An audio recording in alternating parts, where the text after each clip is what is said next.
involved in preparedness for a while, it may very well be kind of a review. I think that the main thing is there's some stuff in here that's really designed to kind of, get thought in, you know, talking about the strategies as well as, kind of making a determination of, which is best based on, what's going on at the time. But basically, you know, really just I want to stop and kind of say that, for those that have taken time to jump on the call, I really think that, it says a lot about you. There is for certain, with everything going on in the world these days, I think a lot of common sense reasons why having some, thought about preparedness really is prudent. And I mean, whereas years ago maybe some of us who were into preparedness were, thought of as a little bit on the fringes, and who knows, maybe it's by some we still are, but I think that there's more and more who are starting to see,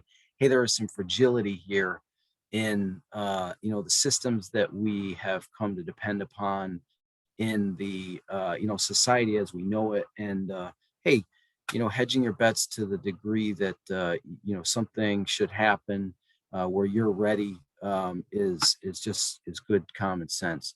So basically, just kind of jump into the slides a little bit here. And at any point in time, at the end of this, we're gonna open it up so that anybody who wants to introduce themselves, talk about, anything that they want to, but at any point, feel free to offer, feedback, input, questions, whatever. I will say that this is being recorded, so just bear that in mind, that you'll have an ability to remain anonymous if you so choose. But if you want to, introduce yourself, just keep that in mind as well. So basically, bugging out's a military term, and the reality is that with this concept, as with most, there's a lot of military principles that I think are really well suited for refining your thought process. And I'm gonna, as we go through, kind of talk about, in doing drills for various scenarios, the importance of after action reviews, which, to the general person, I think that, sometimes that's not something that we have a tendency to do. And again, like I said, I think, some of this I'm saying to myself as much as anyone, just kind of reinforcing the fact that, by doing, it creates that, kind of muscle memory. It creates that kind of instinctive, like, what is the next thing that needs to be done type of thought process, kind of an almost an involuntary response mechanism. And after action reviews, and really looking at, what you can do better, how you can improve, thinking about ways that you might be smarter next time around, are really instrumental in doing this. But so we're talking, really about kind of initially the decision as to whether to stay or to go. And if you are going to go, we're going to obviously prepare in advance where you're going to be going to. You're going to put a lot of thought into what that, place is: primary, secondary, contingency. You're going to have, if you are staying, what's the preparations that need to be done to ensure that you've got the highest level of comfort, and your needs are going to be met in either of those two scenarios. So I'm gonna, instead of moving that mouse around, I'm gonna move over here so we don't keep. So bugging in is a term commonly used to refer to a time when you basically are facing impending danger, and you're going to have a well-stocked, secured area, either in your home, in this case, or like I said, if you're going someplace else, but in your home, basically, we're talking about now, the benefits really, I think, of staying if you can are tremendous. The reality is that anytime you go, you're immediately entering into the equation variables that are going to be unforeseen, that are going to potentially compound themselves quickly, because you're giving up home turf advantage, because you're essentially your security, your systems for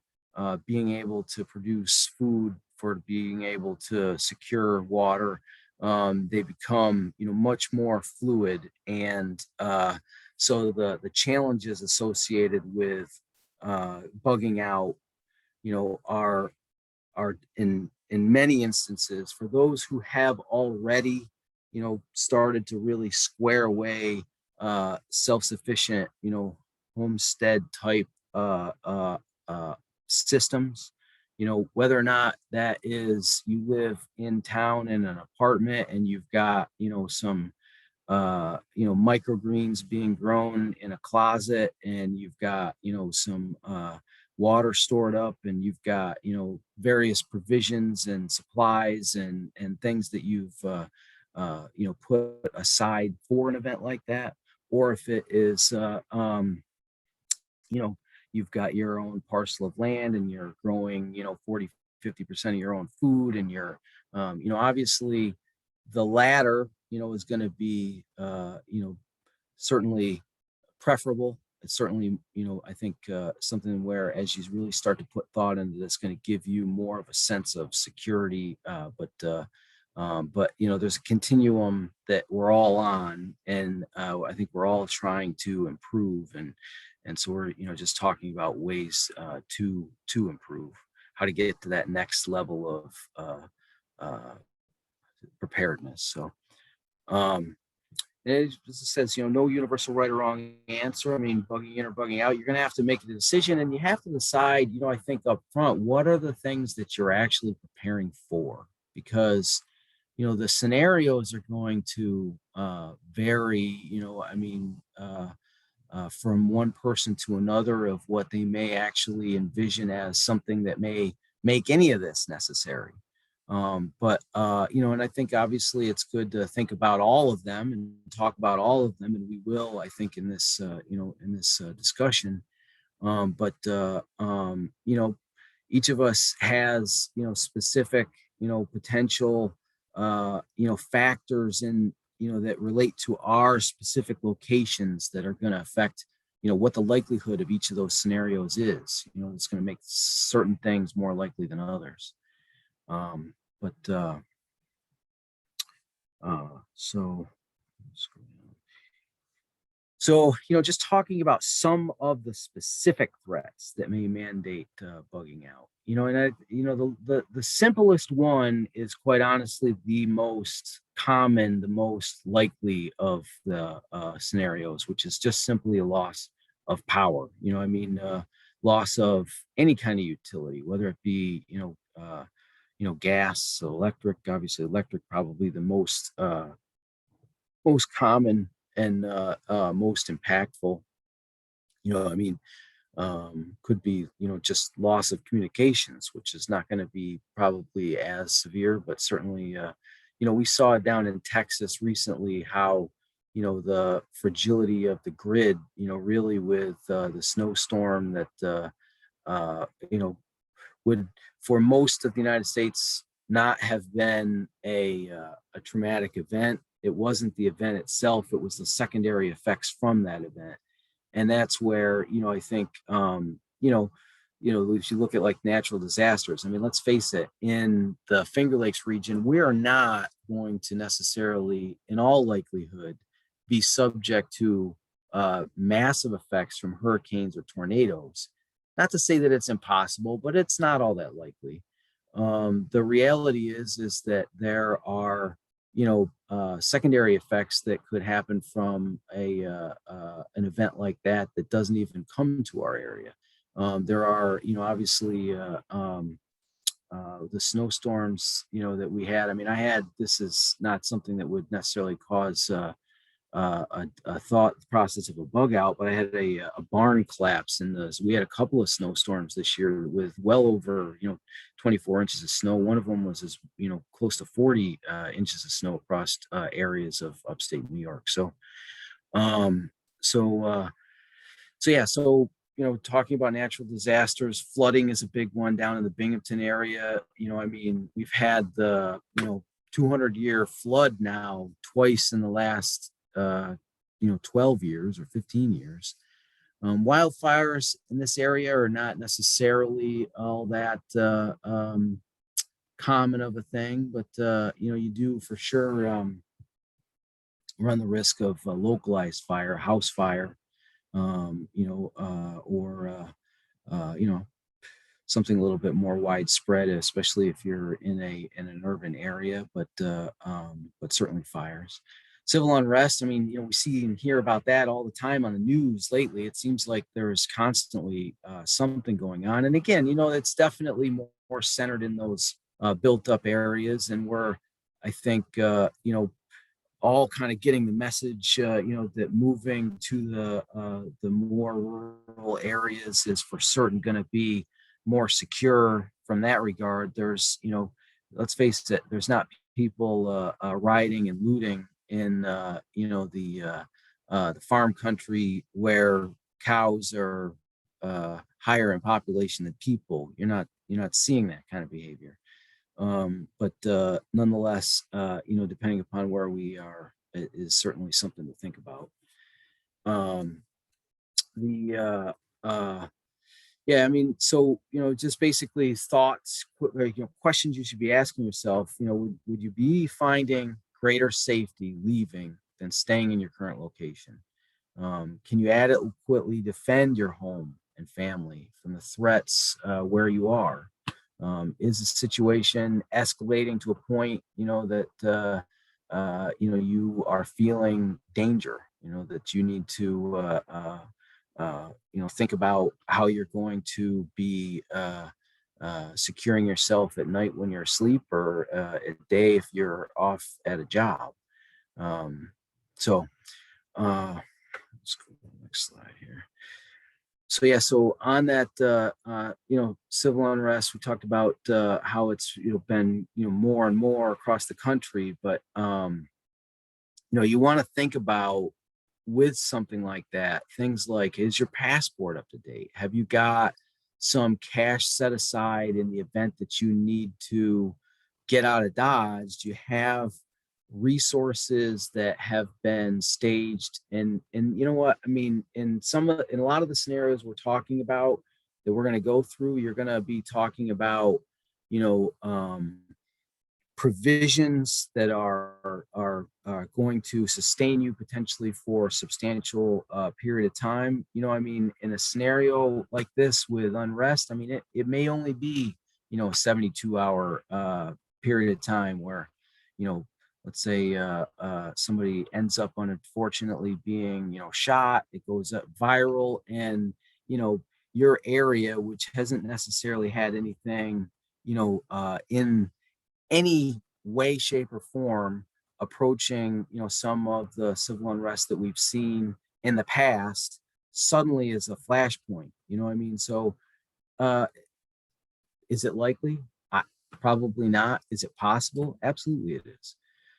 So we're just talking about, like I said, in this whole spectrum of various things that we would want to prepare for.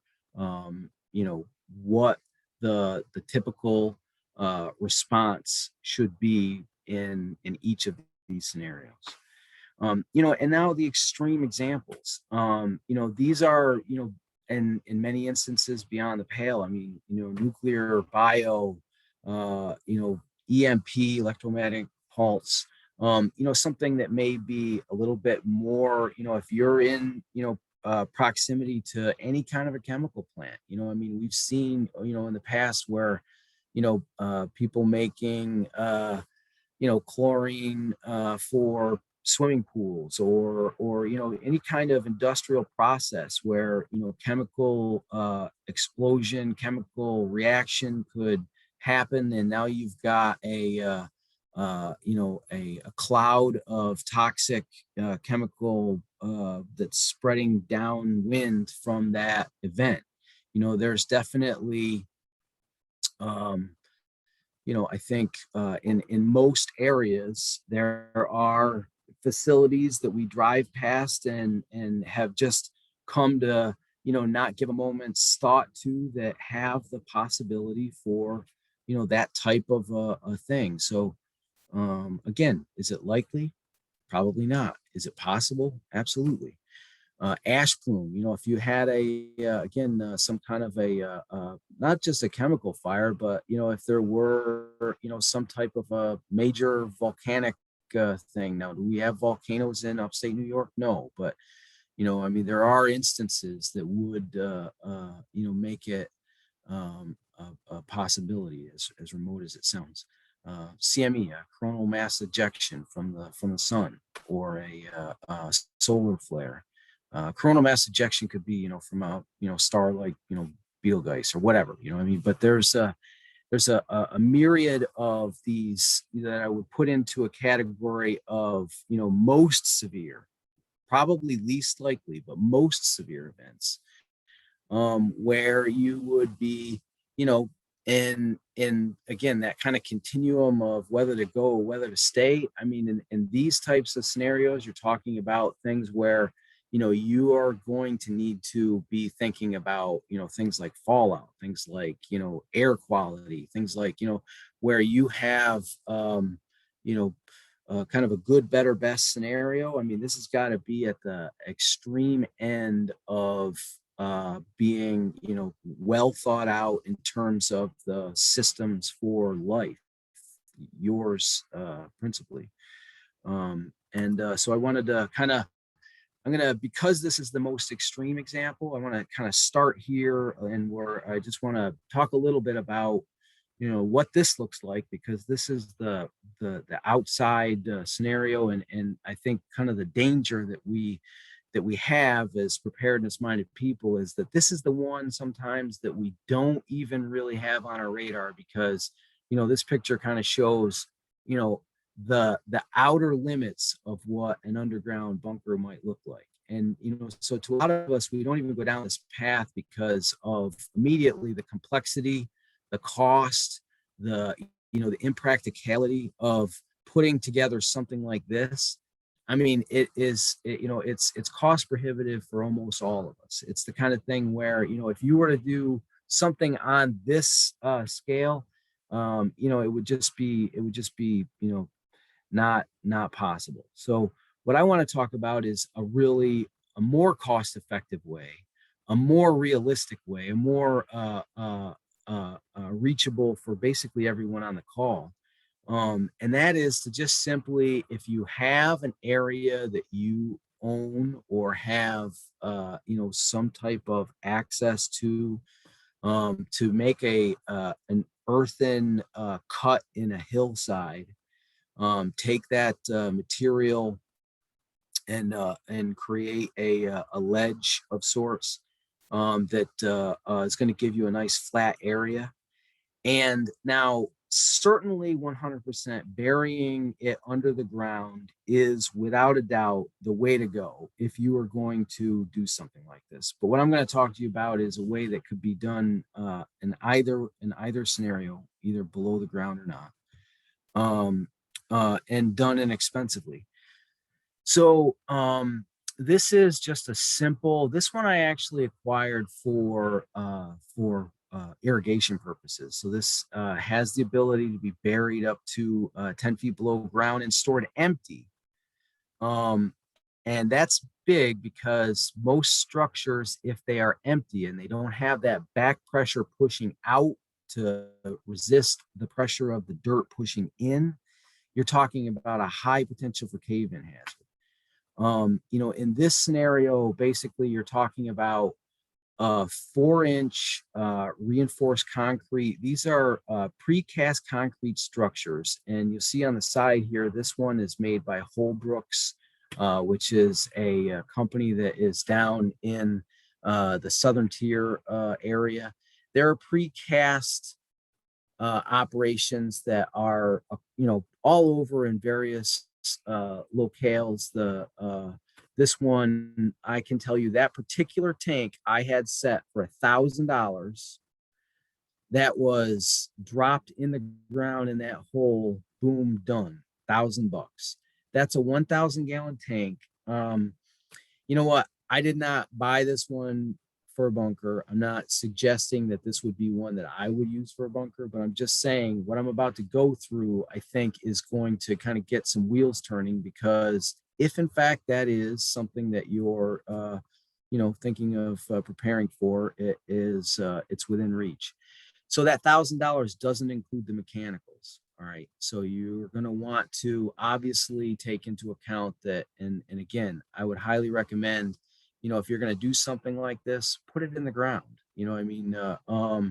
The reality is here you've got a lid that is dropped in place. You could with an excavator or whatever, you can take the lid off, put the lid on if need be. And you're going to want to have this thing all outfitted, because the holes can be made in varying sizes. This particular one is a 3 feet diameter. There's 2 3-foot diameter holes and then a small clean out. Again, this one specifically I got for water. So what I'm going to take you through in a minute is pricing and sizes for various deviations of this particular unit that essentially are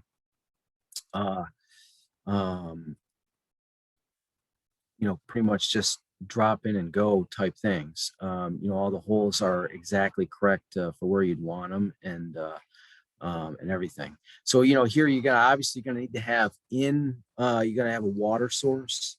You're going to want to have an electric line. Out, you're going to want to have your plumbing waste. So all of that, adds to the cost. All said and done, that $1,000 tank, if you were going to turn it into that type of a structure, you'd probably be upwards of $5,000, including the digging the hole and getting the utilities to it. And that's dependent upon how far you are from the utilities. So just bear in mind. So these are, just a couple of options that basically are precast structures of good size. So this one's 15 foot 6 inches. These are all interior measurements, 15 foot 6 inches.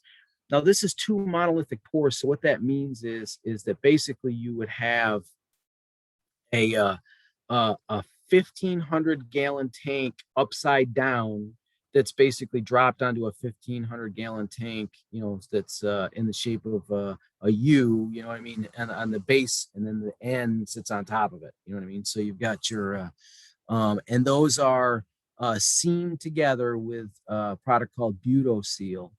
You tar the outside, and so you've got a 15 foot 6 by 5 foot 6. Now here's the thing: is this isn't going to be an option that's going to be all that great for tall people, because it's 5'10" in height. I'm lucky because I'm 5'9". so this actually for me is my option number one. Okay, so 2,000 gallon tanks, same thing, little smaller. These are 2 1,000 gallon tanks, one on top of the other with the Buto-Seal around the middle. $3,200. So again, you're not talking about $1 million here to build one of these things. The main thing, aside from that is you're gonna have to have, I'm sure, an excavator on site to dig the hole. When they come with this on a truck, the truck has a boom on the back where they boom the segments in place. So your only other substantial cost becomes putting in the like I said, the mechanicals, your sewer of some sort, and even if that's, hey, look at, in our homes we've got septic tanks. In our homes we've got leach fields. Something like this, you're only talking about, in the event of an absolute emergency, probably hopping in it for a week, and then the thing sits empty the rest of the time. So you might not need anything more than just a pipe, somewhere coming out the end where it's going to go, and it just gets it out of your living space. So anyway, so this 2,000 gallon tank is 10 foot by 5 foot, and you're with that one $3,200. And then the last option that I put down here, and there are more options to consider, but last one that we put in, this one 10 foot long by 6 foot wide, and this one's 6 foot high. I should say that the 2,000 gallon tank, that one was also 6 foot high.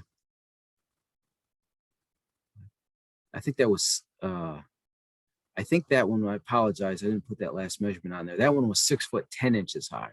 So the 2,000 gallon tank is actually taller. It's smaller, but it's taller. So it's 6'10" on that one. So for tall people, you'd probably want to go with the 2,000 gallon.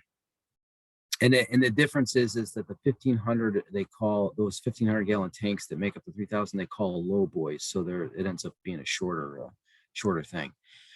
So the last option, there's a single tank similar to what you saw, only it has an 8-inch lid, 8-inch poured concrete lid on top. And again, that one's 10 feet by 6 feet, and that one's 6 feet high.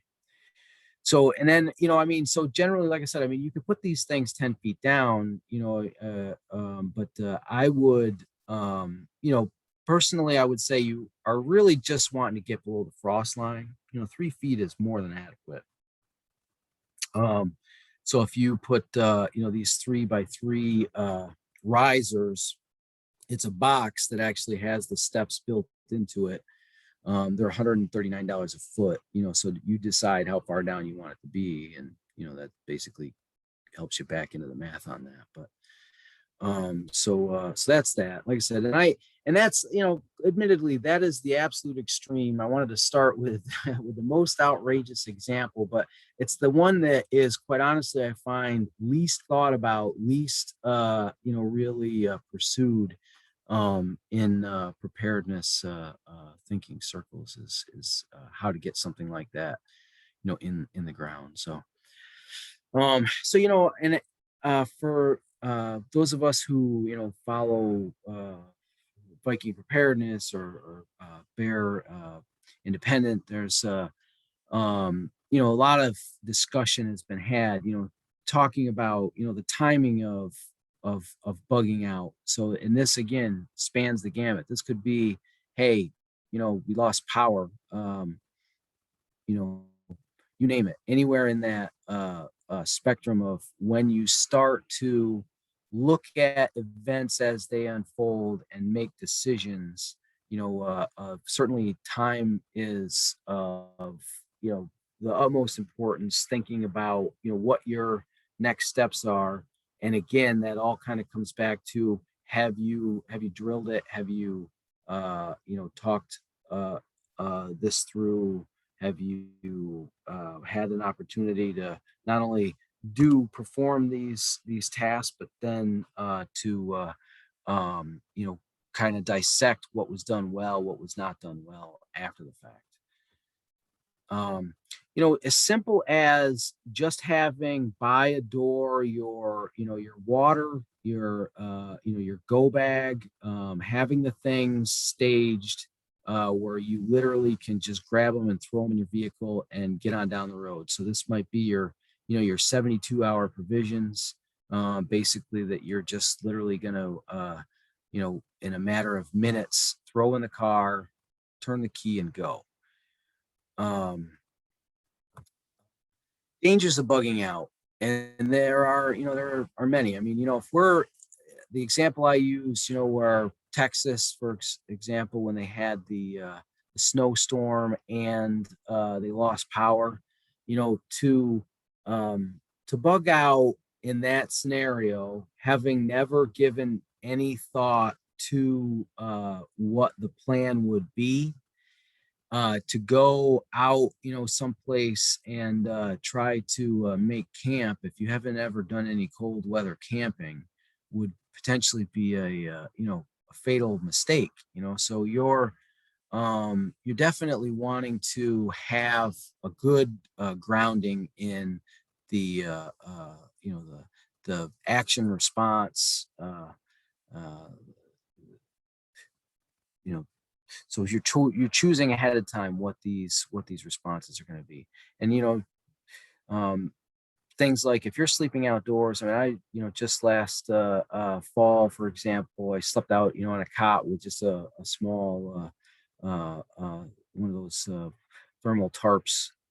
No sleeping bag, no tent, no anything like that. But your ability to fight off bugs and rodents, and I mean, are you in a place where you got to worry about crazy people wandering around, just not necessarily even because of the event itself, but maybe you've just got some homeless people in the area where you're located. I mean, all of these things are needing to be kind of fleshed out in advance. So going to an unfamiliar environment, you're immediately from a security standpoint at a disadvantage if you haven't familiarized yourself with your avenues, haven't familiarized yourself with your surroundings, with the resources, with all that stuff. There is uncertainty that is I think wise to avoid. Um, so some of these bug out destination, what happens if you get to a place where you've already you've already plugged it into your GPS, you've already planned your routes back and forth, and you get there and there's someone else there.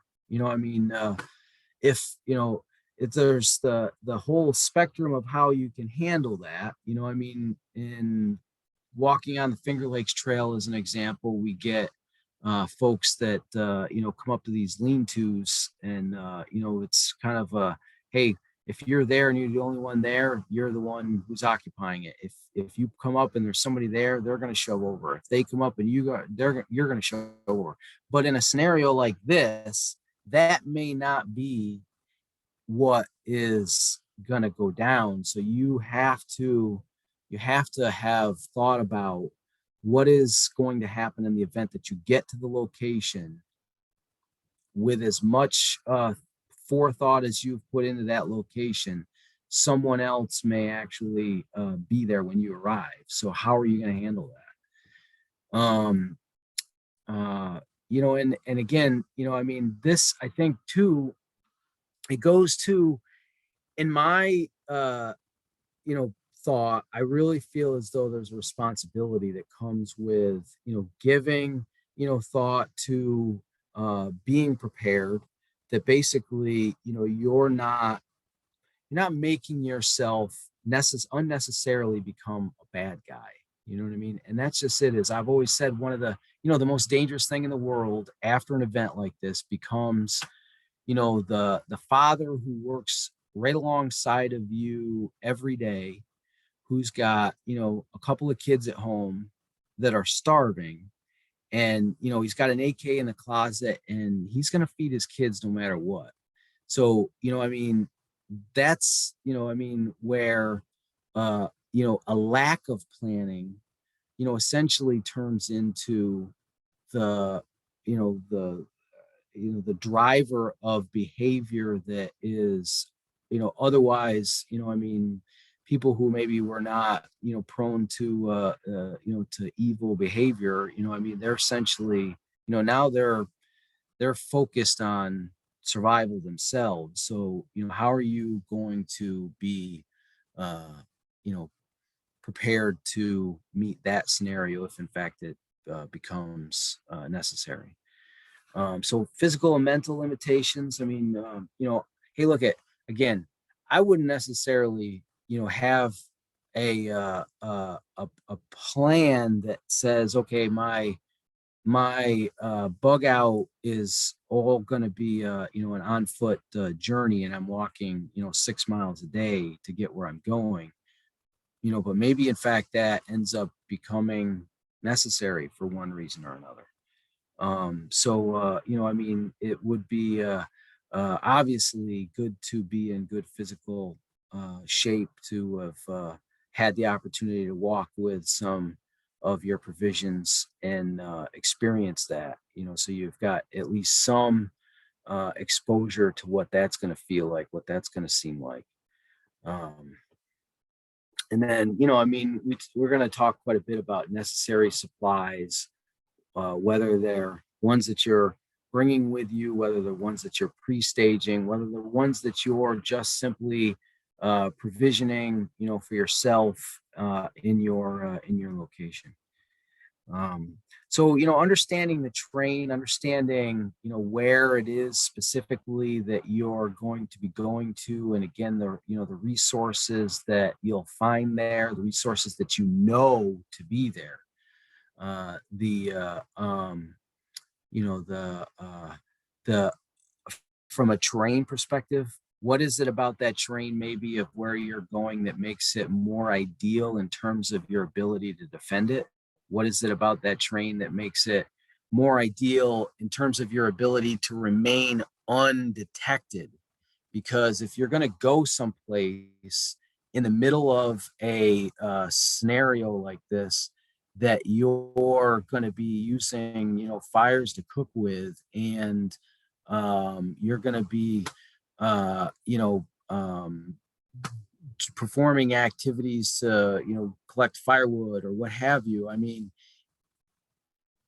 those are types of things that could potentially draw attention to yourself.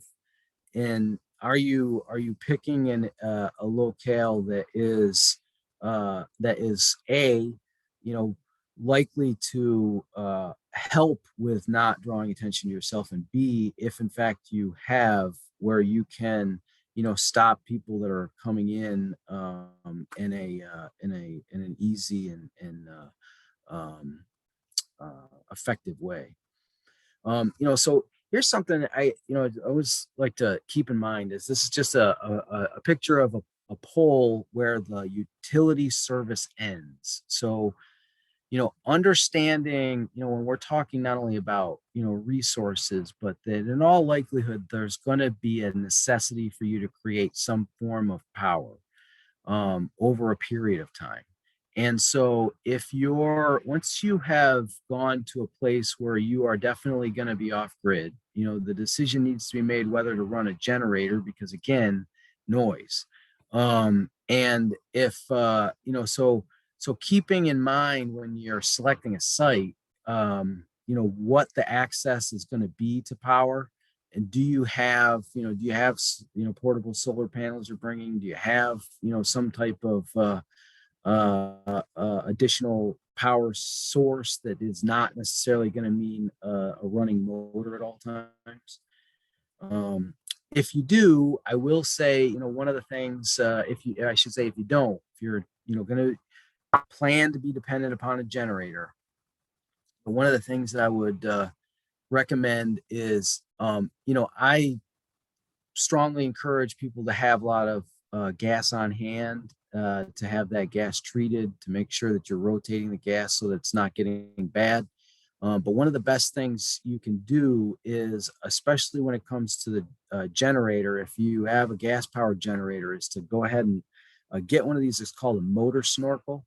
Basically, this Garrison is a manufacturer of a device that converts a regular gas powered generator into one that can run off of propane. And, I mean, propane, its primary advantage is that you don't have to worry about propane going bad. I mean, so you can store, as much propane as regular gas, and it's very portable. You don't have, if all your valves are shut up tightly, you're not going to be contending with the smell of fumes, and quite honestly, it's not going to be as likely of a potential hazard for fire if you've got it as a propane source. So, benefits of bugging in.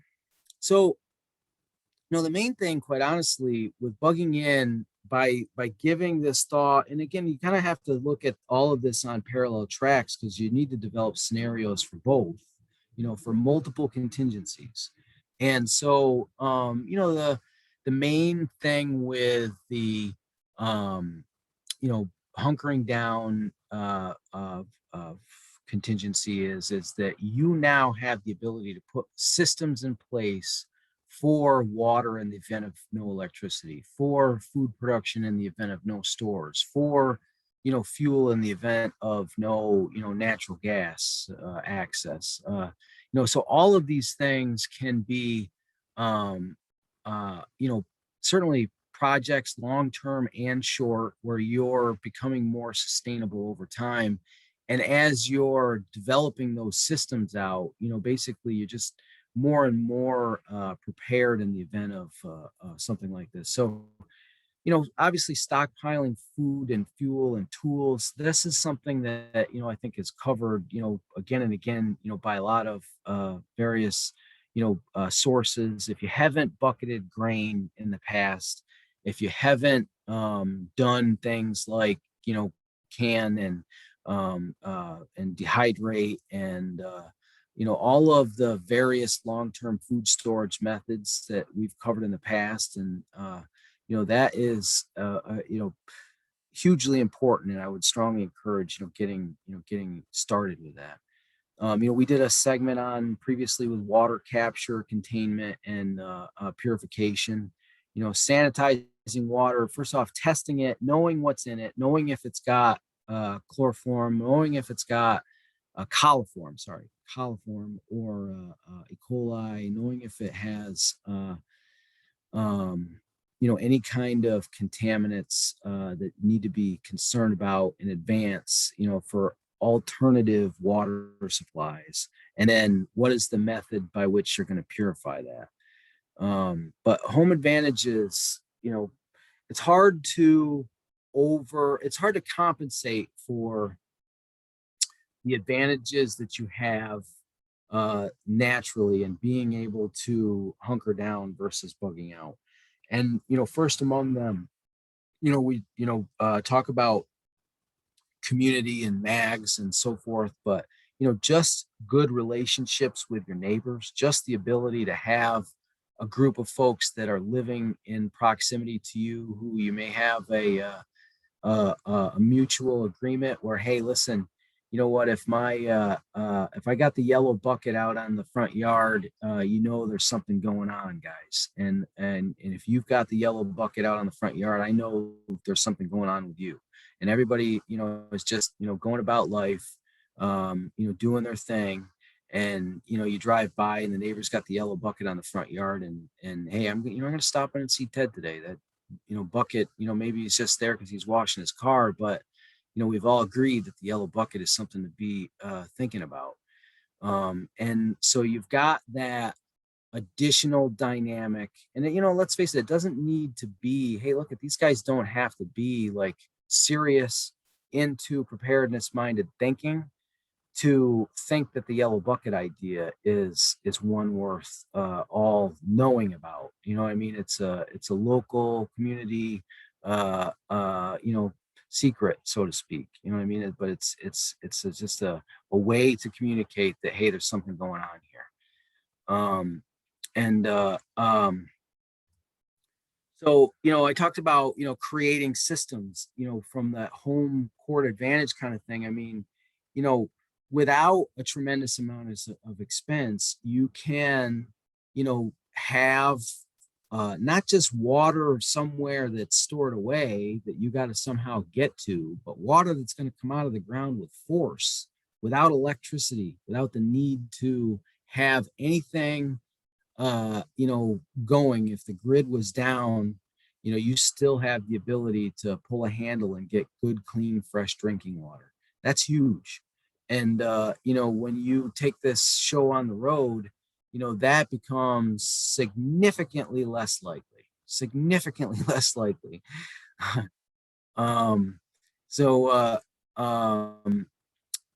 again, I talked about that whole, like, worst thing in the world is, again, it could very well be your neighbor, that person who didn't think to stick away a year's worth of food, didn't even think to have more than a week's worth of food, and now suddenly they're desperate. And So, how do you contend with somebody, who comes to you at that point where you've got a relationship and certainly you want to help. So now, I mean, maybe the provisioning that you've done for yourself and your family, you need to think about in terms of, hey, listen, there's going to be a certain number of folks who are, well meaning, maybe they weren't well prepared. And, we may want to think about how we can, as part of a community after a potential collapse like that, how we can come together and really help be a leader, help be a force for good. I mean, to help get everybody in the same boat, rowing in the same direction, so to speak. So, um, you know, yeah, is it possible to store enough food, water, sanitation, and supplies for a year in a city apartment? I don't know. I doubt it. I really, again, it's not, it's not my reality. A city apartment to me, I think you'd be hard pressed to have a year's worth of provisioning inside of a city dwelling. So, I mean, with what's going on in the real estate market now, I mean, it might be a good time to readdress that situation if you haven't already. But so I want to, so Kevin Musak, who again Kevin's going to be doing on June 12th, he's going to be presenting for the group on communications. And he's going to be, covering, his system, which is really a great setup for communicating back and forth between folks of like mind. He brought to my attention this LDS preparedness manual, and it is a fantastic source of information. Some of which, as we continue to go through, you'll see I've directly lifted portions out of that manual. It's really good at that 72 hour, they call it 96-hour focus that they go after, but and then 30 days and 90 up to 90 days in a year of different events of what you would need to prepare in terms of provisioning and so forth. It's not available for purchase, but you can download it online. And I'll actually I'll send out the link to folks.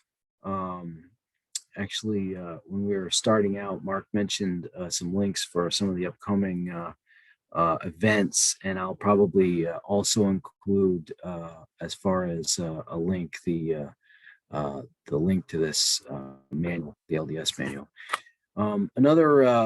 So yes, this is kind of, this is just a couple of screens that I did captures on, but it's fantastic. I mean, you can see it really is breaking down.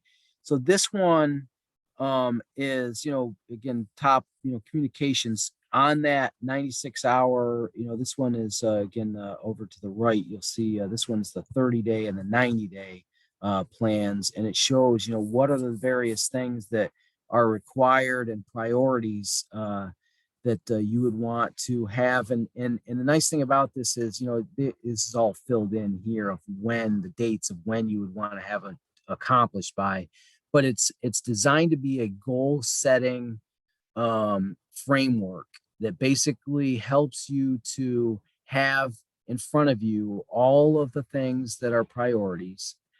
And it's kind of a sense of accomplishment as you're going down through checking off your list. And but it gives you, so you may stage that, hey, look at, what, the shortwave radio, that's an $800 item, what I mean, for the one that we want. So, we're going to put that off until July, but, I want, April 1, I want my road flares. And, so it's good to basically have that goal setting. And this talks about, various documents that you would want to have, in case of an emergency. You want to have them someplace that are, safe from a potential fire. And and then, even down to things like entertainment and education. But first aid supplies, this is a great, source to make sure you got everything in your first aid kit.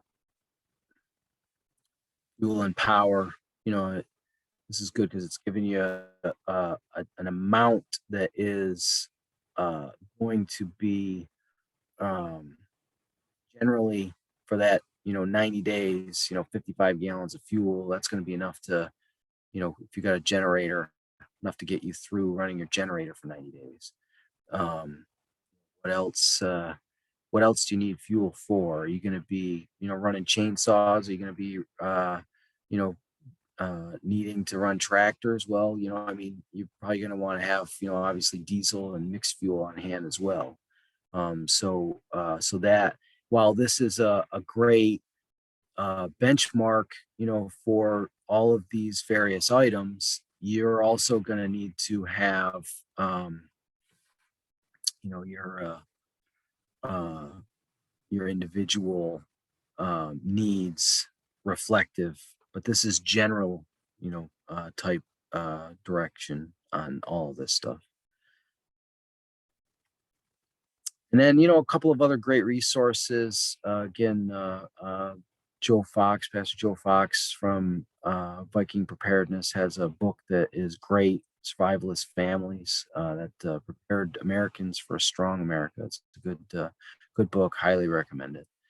Bear Independent has the Prepper Classroom, another great manual. Basically, I'd recommend getting each of those two along with the LDS manual, having them, so it's a time of to really start looking into this stuff, reading materials on it, setting various goals is now, because you're talking about years worth of work to get through to completion on all this stuff. It's a never ending process. I mean, you're constantly trying to improve your situation.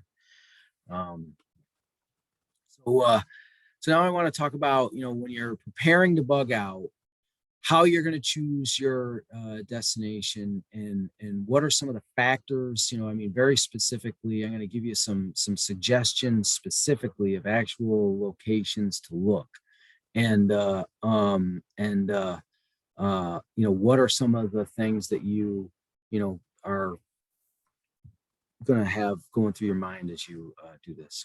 So they say, as a general rule of thumb, it should be at least 100 miles away. Why is that? Well, again, for a lot of these localized events, like a chemical spill or what have you, you may need to get that far away just to get away from the event itself. Um, you know, Sometimes that's going to vary dependent upon where you have networks of people whom you are affiliated with. For me, I have a network of people that I'm affiliated with in the Pennsylvania area, and so I'm going to talk about kind of in and around the Pennsylvania area as a good some good places to look. The thing is uh, um, you know uh, yeah, I mean, a lot of that is all been covered. So this is, so not only do you have, like, when you're at home, need to have ability to be in communication, but if you take the show on the road, how are you going to, because one of most of these events that we're talking about, there's a high degree of likelihood that cell phones, for one reason or another, are not going to be able to be a primary source of communication, which, I mean, again, it's probably the easiest thing to take for granted by virtue of the fact that our daily lives are so completely fixated. I mean, how often are we even out of reach of our telephone? To be in the middle of an emergency scenario and not be able to communicate, is probably, if you just kind of step back and look at it from afar, is probably the likeliest scenario of the first complication that's going to come about is, the inability to communicate in traditional ways that you've just always had at your disposal, and now you suddenly do not. So what this is just a portable battery pack that you can plug a CB antenna, a CB in. You're gonna obviously have an antenna on this, and you're gonna have, it's not a CB. This is actually an FM transceiver. So you've got, to talk on this now, you need to have your technician's license to be able to be on the airwaves. In the event of an emergency, it's not going to be, I believe, an issue to the extent, if you're ever in peril, there's going to be exceptions made, without a doubt. But they don't want folks on and taking up airwave space with uh, folks that are not licensed. So, getting the license is certainly something to consider. But what this is basically the combination allows you to go mobile. So you have the ability, if in fact you do need to bug out, that you can grab, your communications and the power source one in one hand and one in the other, and you've got now the ability to be in contact with the folks that are a part of your group.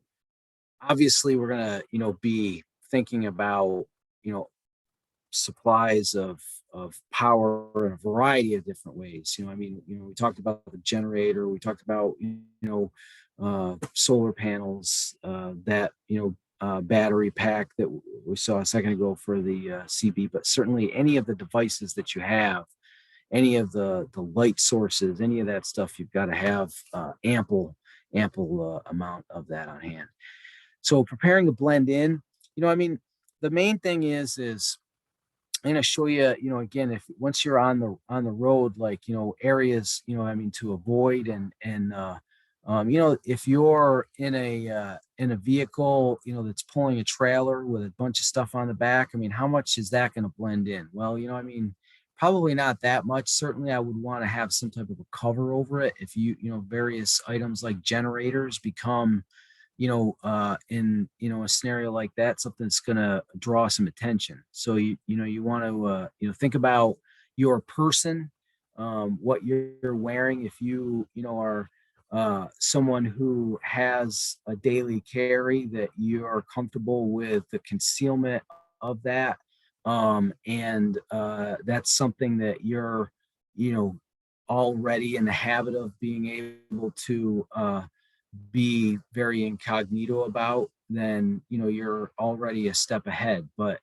if you're in a scenario like this, you want to be able to fly under the radar. And so, if you're not used to carrying a firearm, you know, uh, and now you're a little bit, nervous, a little bit tensed up. You're in unfamiliar surroundings because you're forced to bug out here.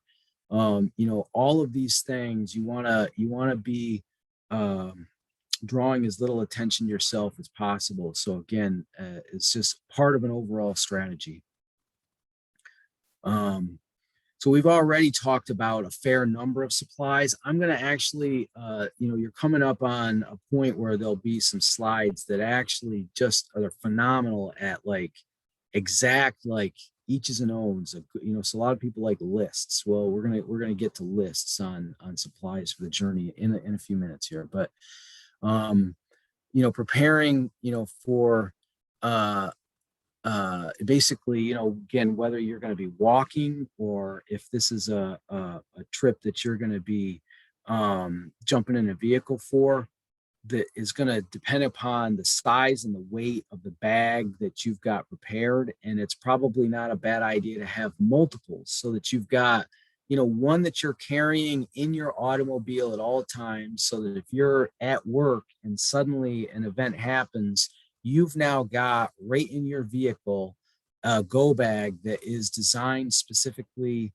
for that type of a scenario. The picture I showed before where you've got by the door. Now this is my 72-hour supply, bag, where I'm gonna basically be, fully provisioned. It's not going to get me to 90 days, but if I needed to, I could stretch out the contents of what is in my vehicle plus the contents of what you saw in that go bag that's poised by the door. I could get to 30 days with those two bug out bags and be fairly comfortable. I mean, there's going to be challenges for sure, but I've got what I need right there at my disposal. Um, and uh, so yeah, so this just talks about, I mean, you got to make sure you've got, good footwear. You've got, if you're going to be potentially having to, let's say you go to your bug out location and something happens where you've got to vacate that property. Now you're on foot.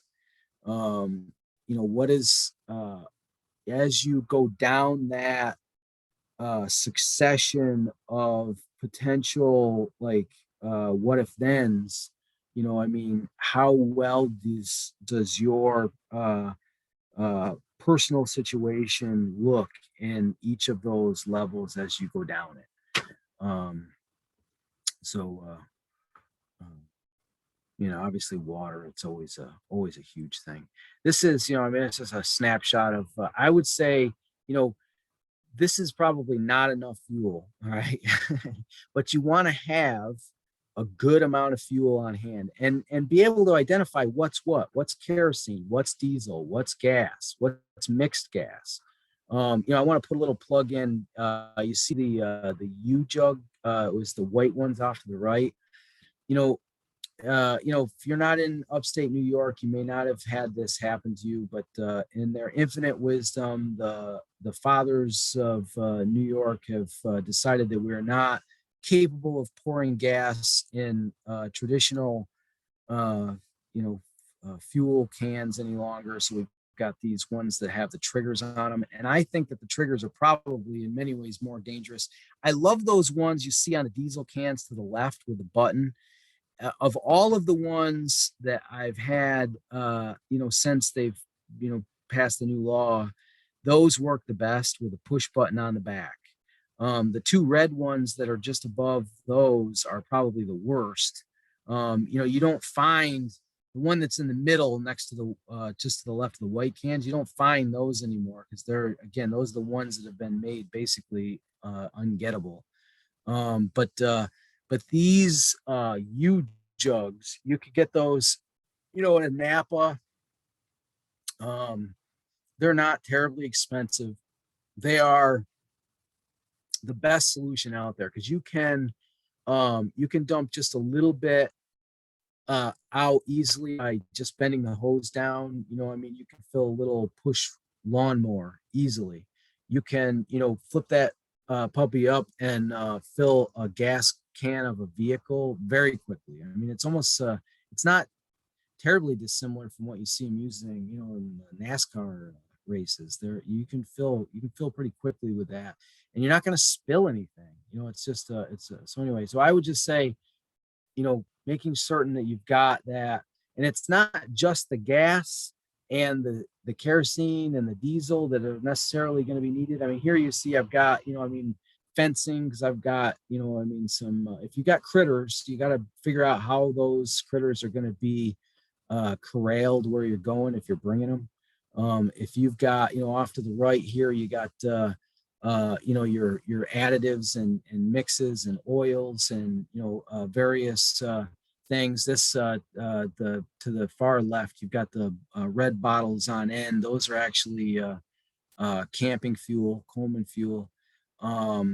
You got to have things just regularly set, into places where you can grab them when you need them and go if need be.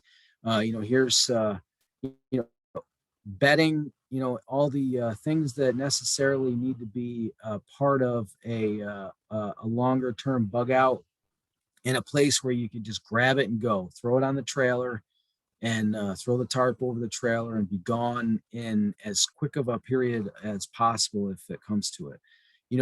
So these are phenomenal. These are the military grade boxes that basically, you can store, things that are breakable things that are not going to do well if they get crushed in those. And just regular buckets. You want to label everything. I actually threw some cardboard over some of the labels on that, but basically,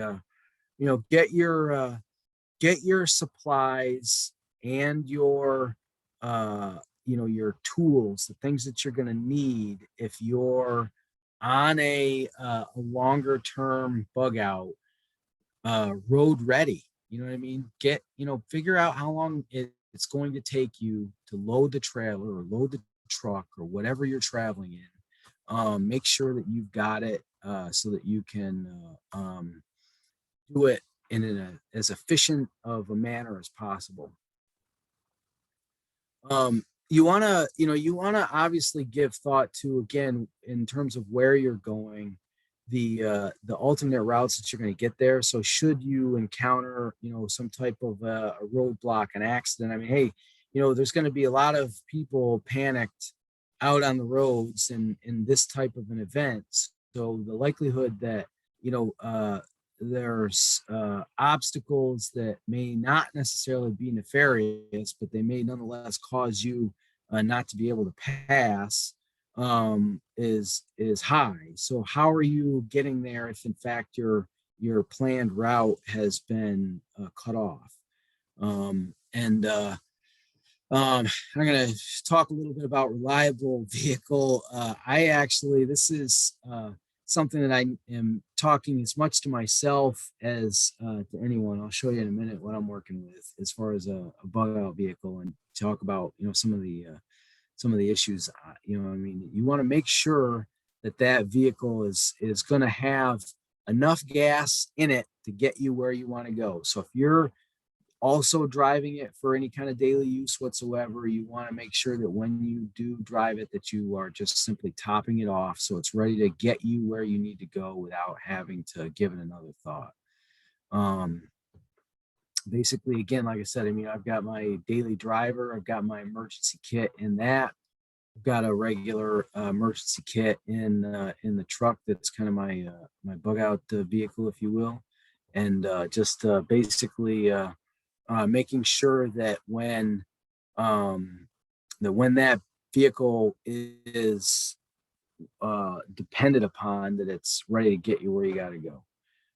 This is my truck. It's an older vehicle. It's a Ford F-150. Rust is not of an issue to me. What I've had recently an issue is the Triton engines in these there's one flaw, the aluminum engine in there, where they basically will periodically they'll actually the compression inside the engine will actually force the entire sleeve that holds the spark plug in it will get stripped out and spark plug blows out. So you got to have what's called a heater coil put in it. So I have some work to do on my vehicle, my little getaway vehicle. And so, like I said, I'm not in a lot of these things, I'm preaching to myself as much as anything, but just make sure you've got reliable transport.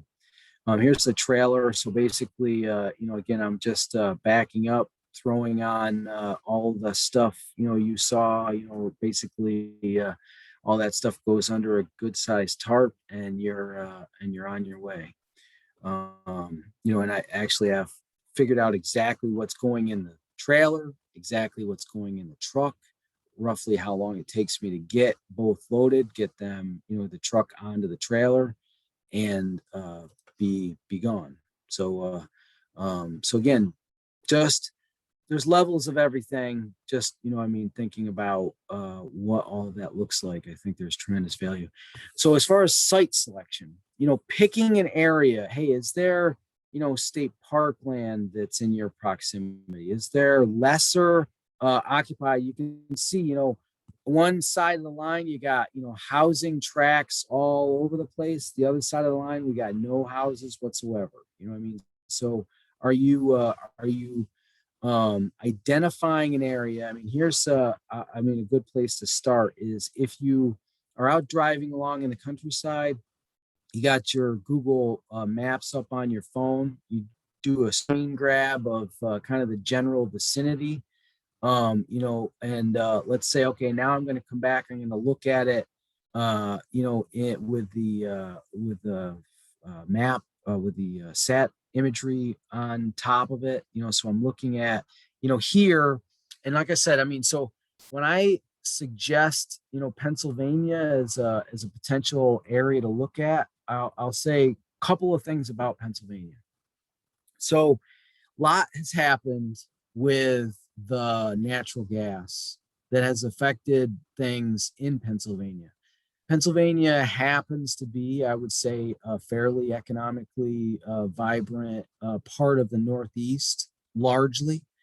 However, because of the boom that happened with the gas rights, the price of land went up dramatically, and what you'll find is that there are areas where there are a lot of abandoned houses. So I think maybe the property taxes have gone up, and so it's kind of like a you know counterintuitive. I think a lot of people think, well, hey, look at, we're going to have natural gas exploration, so now we're going to suddenly be paying less.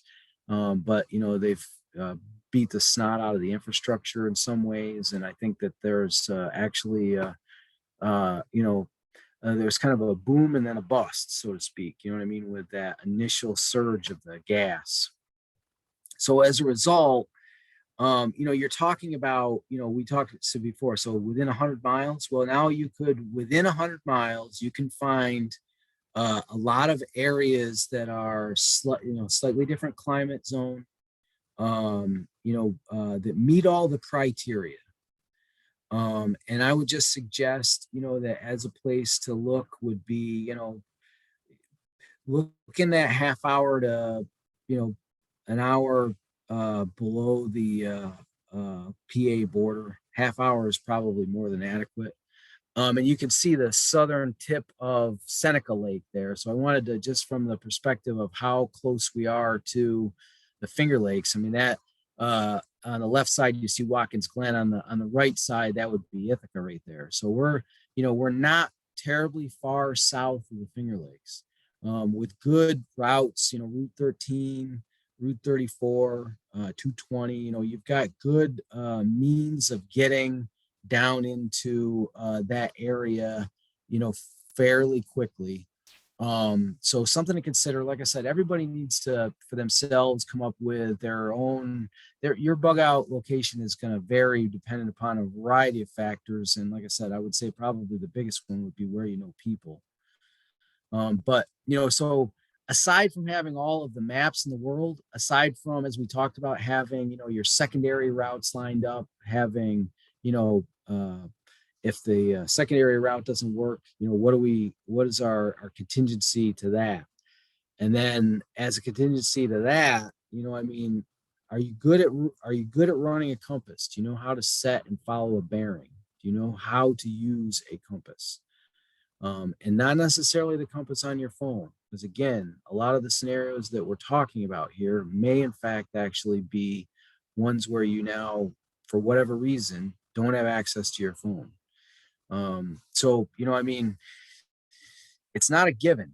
I mean, I again, this is another place where I kind of talk to myself. I'm preaching to myself. The compass isn't exactly something, if you've never used it, that you're going to just suddenly walk out the door with and be able to use. So you want to practice. Um, Secure your home.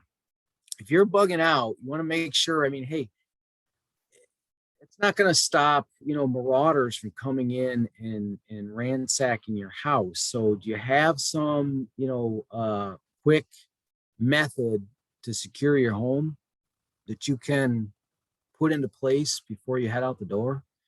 And again, I mean, I know this may sound a little bit neurotic, but do you have any kind of booby traps that you've got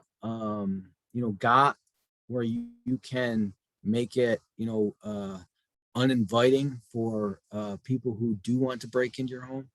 Do you have any kind of, you know, additional security that you could basically easily put over your windows and doors, things that are just going to make it so that you are not going to be subject to somebody just waltzing on in, so to speak.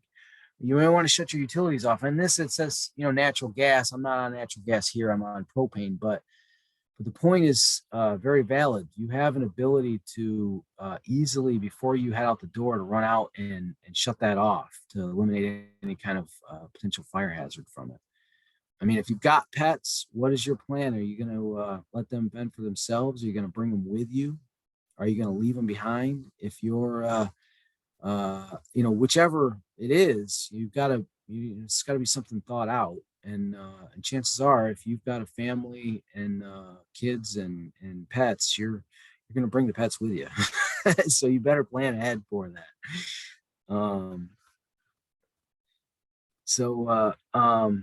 Yeah, and again, like I said, that distance thing, we were talking about, it said before 100 miles. I like that where it says here, in an urban center, realistically, 60 miles or further. That's probably optimal. 60 miles or further, um, at a minimum. All right. But I would say, uh, that's again, that 60 miles, that's saying if you're on foot, in a vehicle where you're loading everything up and going, like I said, you probably want to be planning for that 100-mile journey or more. So ideally far enough away from the city that you haven't got to worry about mass exodus eventually, but you're not driving maybe for days to get where you're going. Because if you've got to stop along the way, now not only have you got to rehearse your your route to your primary and secondary bug out locations, but you've got to rehearse what the mechanism is. If you're going to be making some kind of a pit stop, where is that going to be? How are you getting in and out of there? How are you being secure while you're on a pit stop? And then this just talks again about you're not going more than a tank of gas. Ultimately, your location, is you're going to be choosing it on a variety of different things, but you would definitely do well not to go further than what you would need without a stop. Talk about if you do need to make a stop in a minute. So seclusion, you don't want to bug out to a location that's easy to find. You could basically got to be off the main roads, good tree cover. It's got to have concealment, and you don't want railway tracks or creeks that are that are big enough for boat traffic to be going right down through it, unless you've got a plan to be secure against people coming in through those means of entry.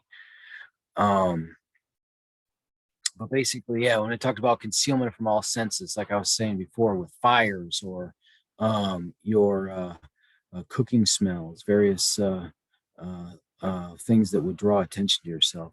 Here's a shot of a house that was abandoned, and the floor on the second story is falling in on it. It's a house that has already started to have water coming down through the roof, and it's only a miracle that the windows haven't been smashed out on this place by now. But my guess is that's probably not too far down the road. Some kids will get at it, and then there'll be no windows in it. But this is kind of a gem, if you're able to identify, like I said, first like a regional, like we just were talking about, and now as you're driving around inside of that region and you're actually you're seeing you know, structures.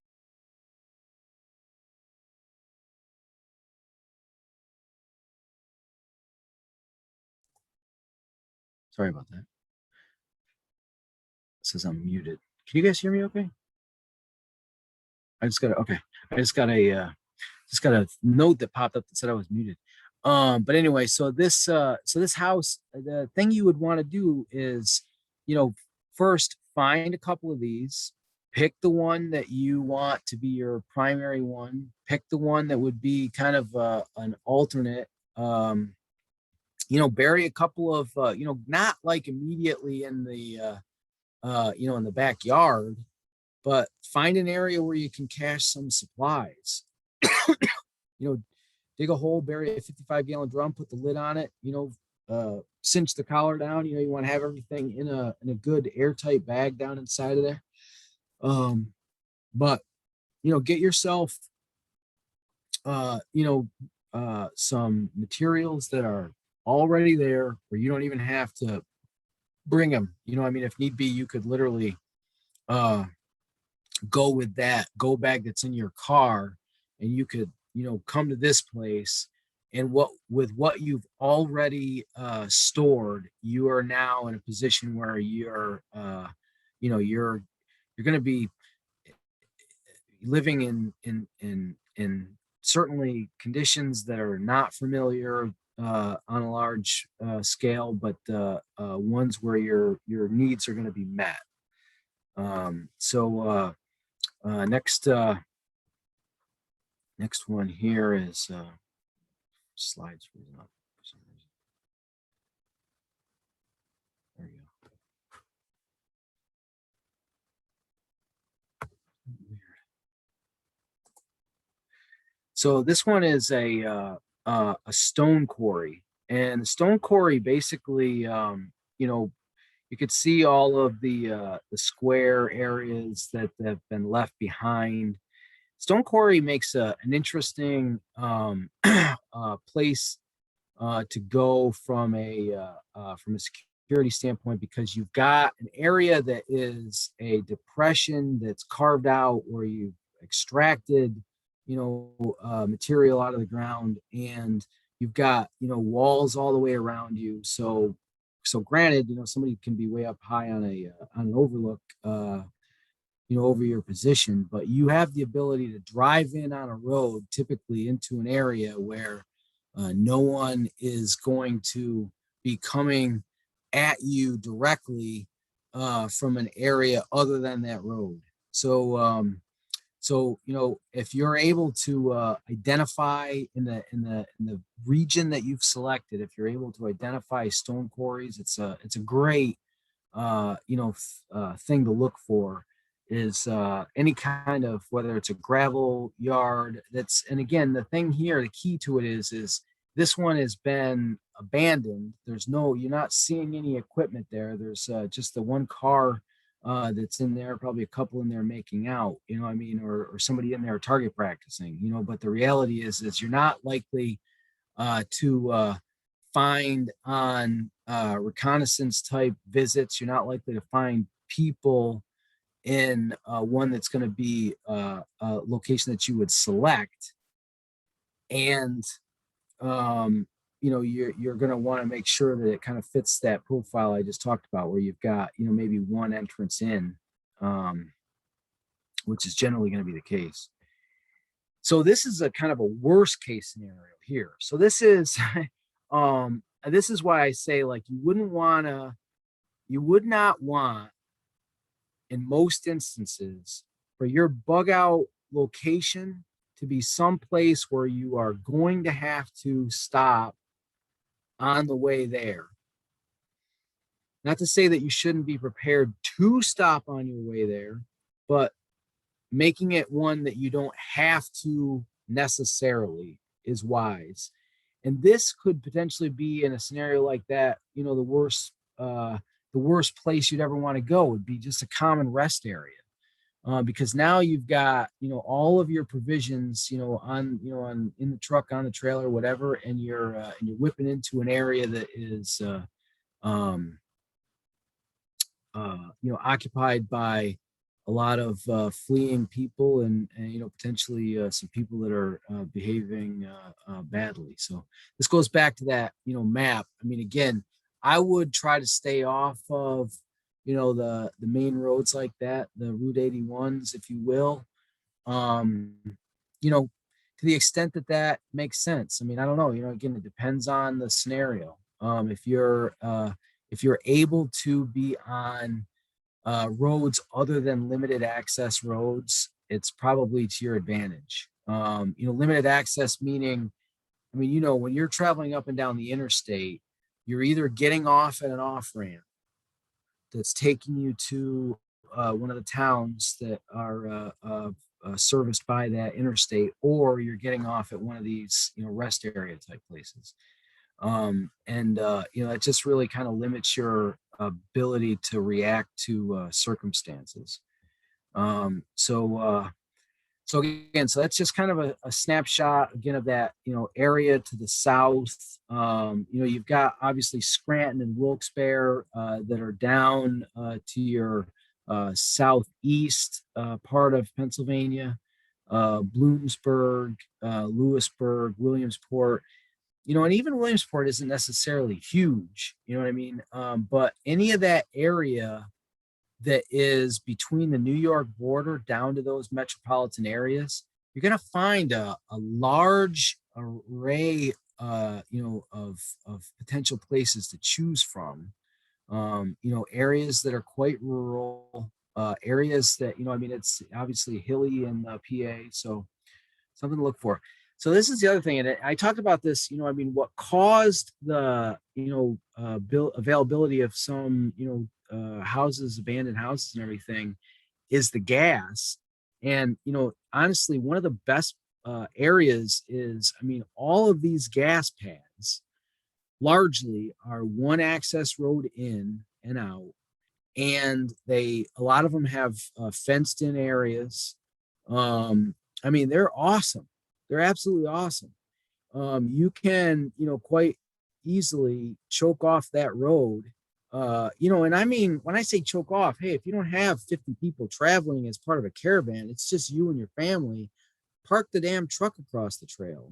You know what I'm saying? I mean, you've limited the ability for any vehicle to come on in, and you're in an area which may even be fenced off. You know, but you know, you're in an area where, you know, here you've got you know, it's a higher area that is actually contiguous to this rile that kind of goes down through, is less desirable in terms of farmland. You can see it's got, you know, overgrowth coming up in it, and so, you know, that is overlooking the pad itself. You're on the highest, you know, elevation basically. You're overlooking the entirety of the road. You're overlooking, you know, to your north and east, you know, that whole little depression where the stream has, you could see that, you know, there's been some stream action over years going down through there. So it's really, and then to make matters even better, you've got um the hay bales. They're the round bales that are all stacked up there, running almost parallel to the road. So you've got a good visual break, you know, that is basically affording you a little bit of privacy there. So like I said, I mean, you know, hey, look, I'm just suggesting that you start, you know, thinking about what an alternate location is even going to look like, and these are some of the things that you might want to look for, some of the places you might want to look for. But you know, inside of the continental United States, 50% of the entire country's population live in just 146 counties. There's 3,000 counties, so there's only 146 that we really want to stay away from for certain.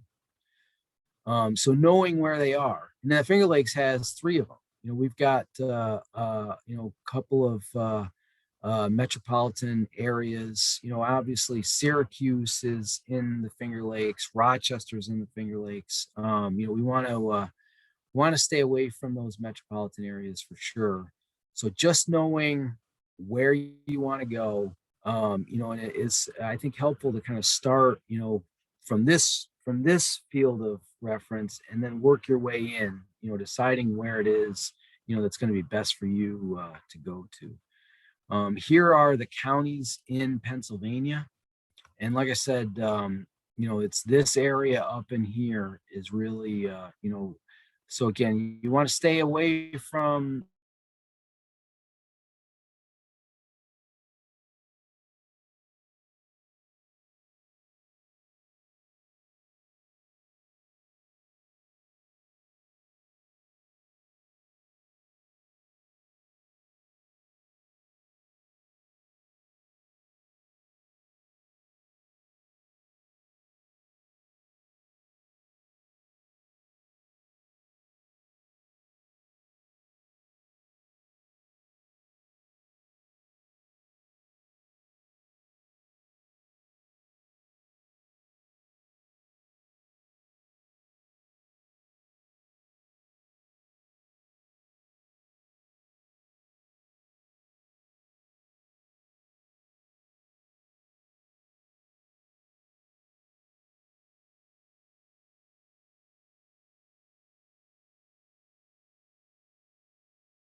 Looks like he froze, probably dropped.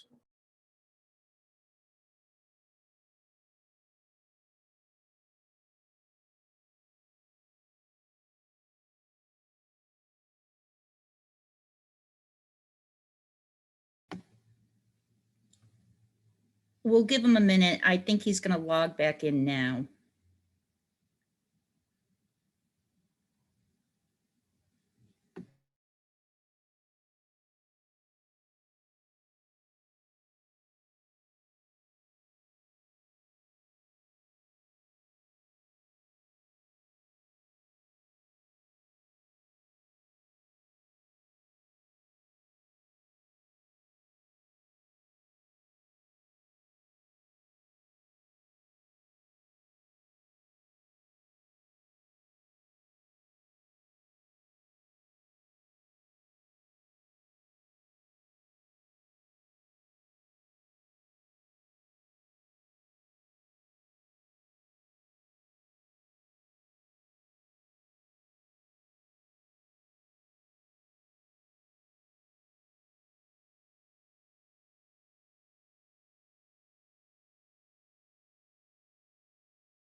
Sorry about that, everybody. Can you hear me okay?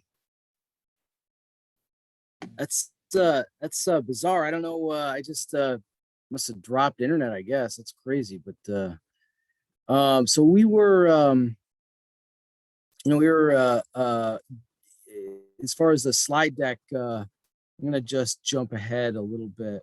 If I can find where yeah, right there.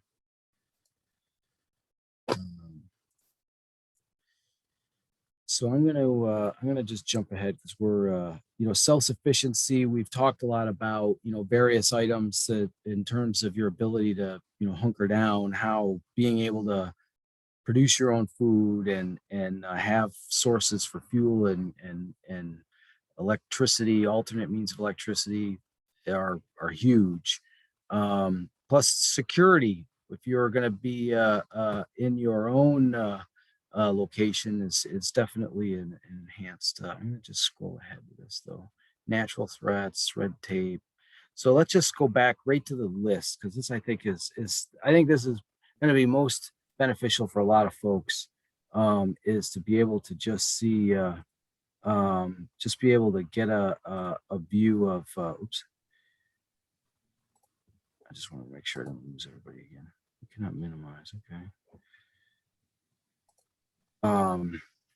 Make sure that everybody has their 72-hour supply. So drinking water, you got 3 liters of drinking water, collapsible bottle.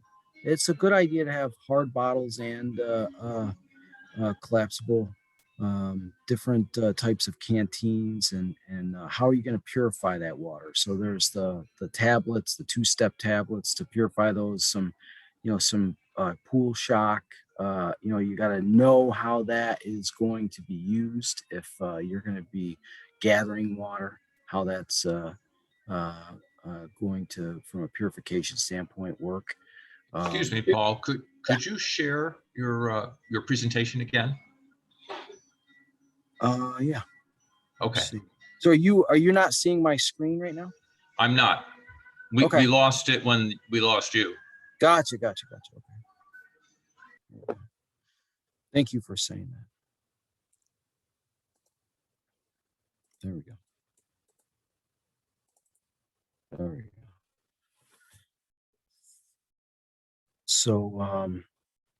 So this talks about, so it just talked about water, but food, these are again 72-hour supplies only. And if you're um, planning for the longer periods of time, obviously we're going to have different lists, but this should be inside of that go bag that's by the door.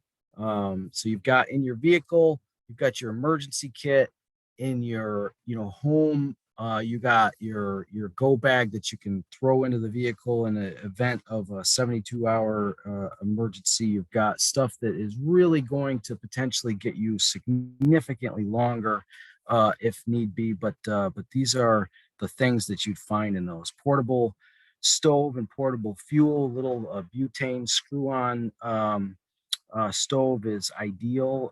Again, you can run a little butane stove like that, and not be drawing attention to yourself in any way.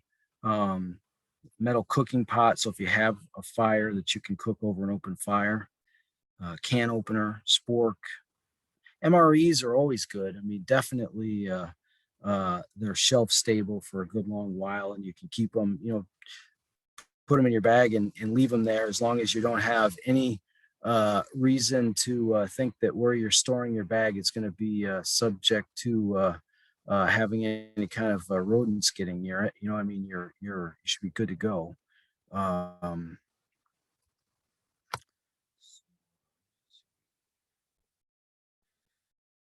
So clothing, we got lightweight long sleeve shirt, pants, obviously underwear, wool hiking socks, medium fleece, hat with a brim, working gloves, rain poncho. You want to have, a good cross section of clothing, but these are all good suggestions. You can't have too many tarps, different tarps for different things. This obviously would be for shelter. And I've got a tarp that is basically some wool blankets and tarps that are essentially all the same size, so that you're basically able to, if need be, make kind of an impromptu sleeping bag where you've got the tarp and wool blankets on the inside. Hammock. I've got hammock is nice because it folds down and collapses into almost nothing. I've got a couple of cots that fold down quite small as well. So cots are great. Ground pad you saw in the one picture there, the rolled up foam pads are they're fantastic to have. Fire starters. You want to have the ability, if you get someplace and it's wet, you want to know that you can get a fire going if you want to. So have your ignition sources, as well as something that's going to take off and allow you to get, if you're going to be gathering firewood, assume that wood's going to be wet. You got to have critical mass on that flame that's good enough so that you can get a good hot central heat source going there. So first aid, I'm sure all looked at, with the Bear IFAC and various offerings that are available out there. I would highly recommend, if you don't have at least a bare minimum, that you go and you pick up either a Bear FAC or a bare minimum.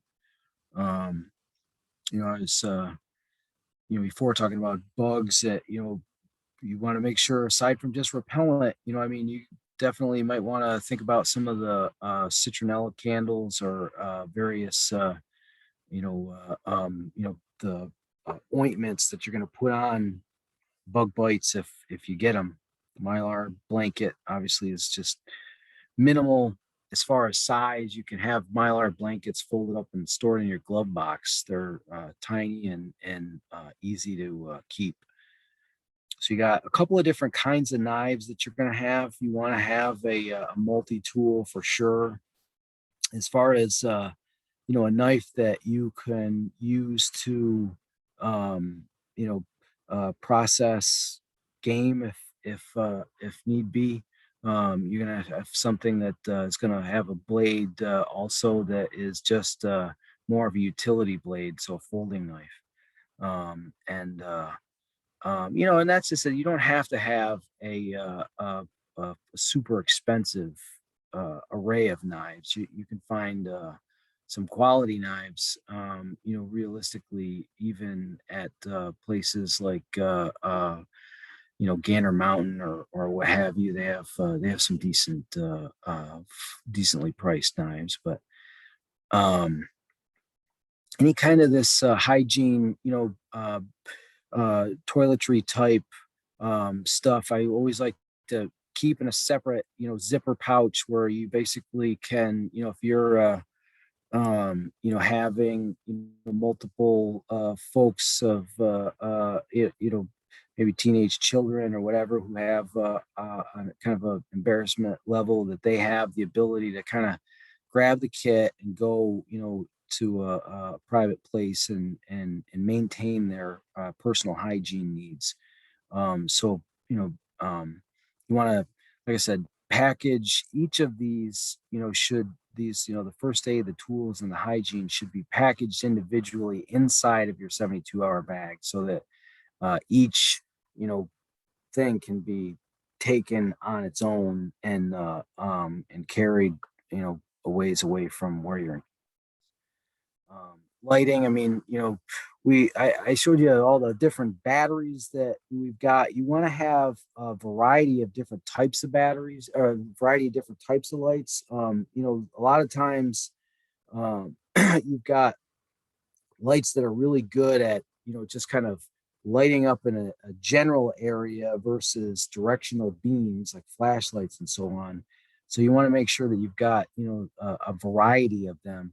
So inexpensive to get. You're talking generally like a good one for $20, a headlamp. And you should have headlamps for every person in your group that you'll be traveling with, and, probably a couple of extras, and then batteries for, replacement on those headlamps. Cause, of all the of all the flashlights and lights, I mean, always, what they say, uh, uh, two is one and one is none. I mean, of all the lights at the end of the day, you want that as kind of like your fail safe. So we talked about putting away um, your documents in some kind of uh, a, a sealed uh, container that's not, those little metal boxes, for example, that lock, or it's a perfect place. So you can grab those important documents, throw them in the vehicle, and take them with you. In that, you would definitely want to have some cash. You definitely want to have small denominations, so that if you're in need of something, you're not trying to cash in $100 bill. So you've got the ability to um, get something again without drawing attention to yourself. Communications, when we talked about, I showed you the photos of the CB, or I keep calling it CB, the FM transceiver with the battery pack. You want to make sure that you've got a way to power whatever those alternate means of communications are. Cell phone, obviously, is an easy one to power off of a USB port, but what is that USB port going to be, coming from? If you've got a generator, you have an adapter that's going to get you the USB charging. Pepper spray, I just recently handed out pepper spray to several folks as a gift. I mean, it's not a bad idea to have it. It's it's not an expensive thing to get it all. I think they were $15 for a little pepper spray. And you can throw them on your keychain, and they can be a conversation piece, you know what I mean, until they're not. But obviously a handgun, I mean, I would seriously suggest everybody, I mean, hey, look at the model here is what I call a militant farmer model. I mean, realistically, you want to have a daily carry that's convenient, something that's small. I mean, and again, everything is relative. You want to have something that you can feel comfortable with, that's not gonna inhibit your daily interactions. I mean, obviously you don't want to try to walk it through a metal detector, but you want to have it be something that every morning when you throw your pants on, it's on you, and you've got it on you for the day, and it's not it's not going to inhibit your movements. It's not going to whatever. But in a scenario like this, you want to make sure that you've got plenty of ammunition for it and anything else that you're planning as part of that getaway.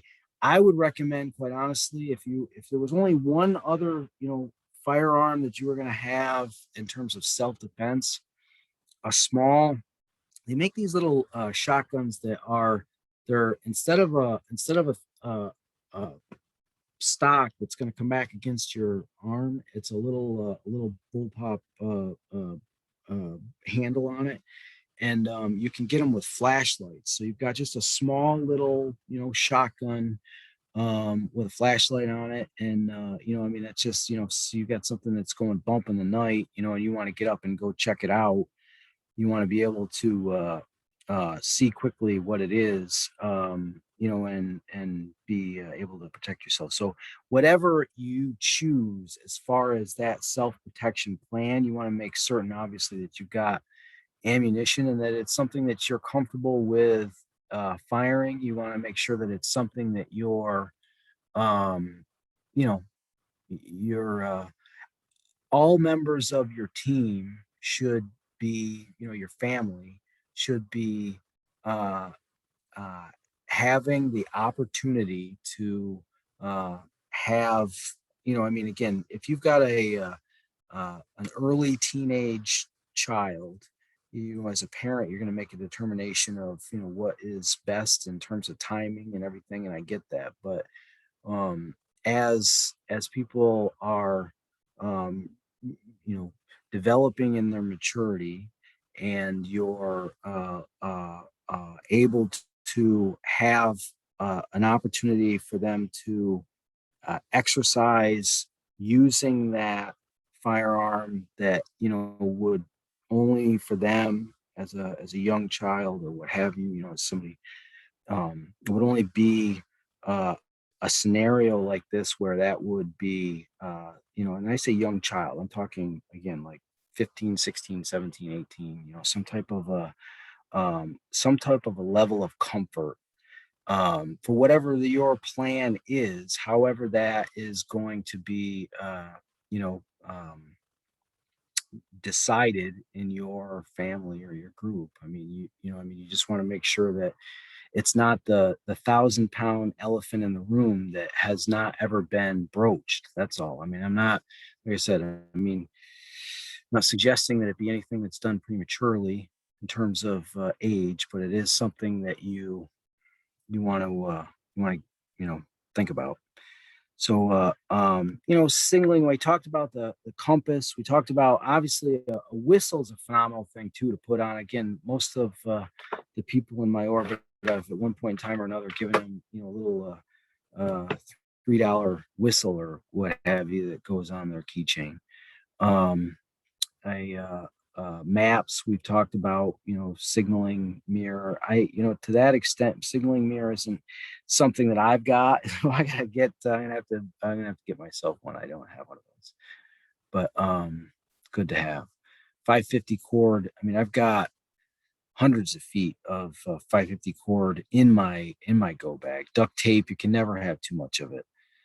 Contractor bags, they can be priceless for a variety of different things. I mean, impromptu rain gear. You got there's, as far as containers are concerned, if you're gathering, whether it's firewood or what have you, I mean, if you're trying to get material up off the ground that you're going to use for fire before it rains, I mean, to be able to just throw it in a bag, tie the bag up in a tree. I mean, you want to get there's a lot of reasons why 55-gallon bags come in handy.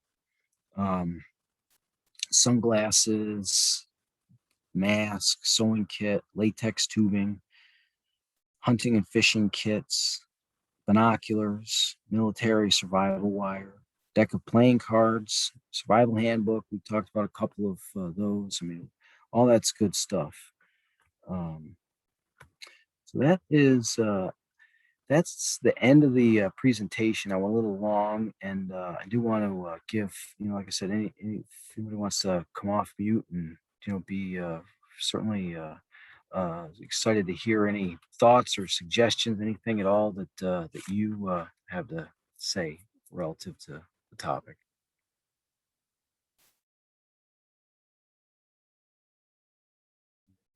All you want to offer? Okay. So I will say that our so the next meeting, I guess we've got a phenomenal expert, Kevin Musak, who is a former retired military. He's got a business called Castle Hydroponics. He lives in the Finger Lakes region.